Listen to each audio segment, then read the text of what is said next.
डोक्यावर तळपतं अशा परिस्थितीत सोलापूर जिल्ह्यातील मोहोळ येथील युनुस शेख हा कष्टाळू तरुण रिक्षा दुरुस्तीचा काम करत आहे। व्यवसाय उभा करण्यासाठी युनुसभाई यांच्याकडे आर्थिक परिस्थिती हलाखीची होती, तर दुसरीकडे व्यवसाय उभा करण्यासाठी भांडवल नाही अशी ओरड करणारे अनेक तरुण आपणास दिसतील। पण भांडवल नसतानाही स्मशानभूमीच्या कडेला व्यवसाय थाटून आज युनुसभाई आपल्या परिवाराचा उदरनिर्वाह करत आहे। रिक्षा मेकॅनिक युनुसभाई यांनी एक उदाहरणच घडवलं आहे।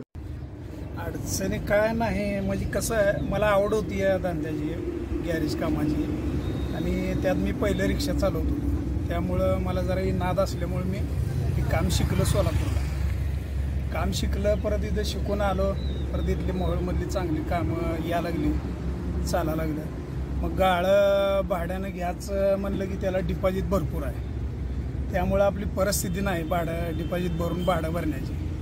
मग असं मोकळ्या रानावर, मोकळ्या मैदानात असं गाड्या पण इथे येते, आणि दुकान भाड्याने घेतलं की तिथं जरा लोकांची किरकिरी असते, बाबा वास यायला लागलं, आवाज लई यायला लागलं, तुमच्या कामाचं रेस केलेलं, हे केलेलं, त्यामुळं मग असं इथं स्मशानभूमीच्या बाजूला जागा होती, त्यामुळे इथं काम करायला सुरुवात केली। हा येते ती मोहोळमधली, येते ती बाहेरची पण येते ती।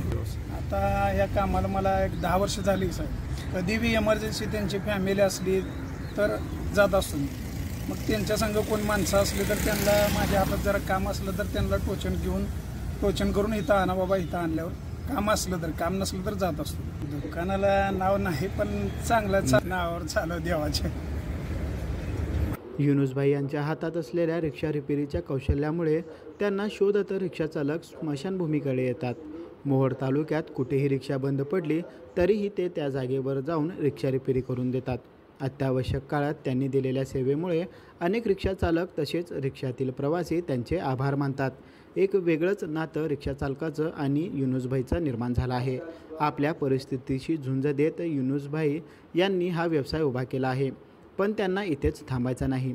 स्वतःचा स्पेअर पार्टचा मोठा दुकान आणि सुसज्ज आधुनिक पद्धतीने गॅरेज सुरू करायचा आहे, असा त्यांचा स्वप्न आहे।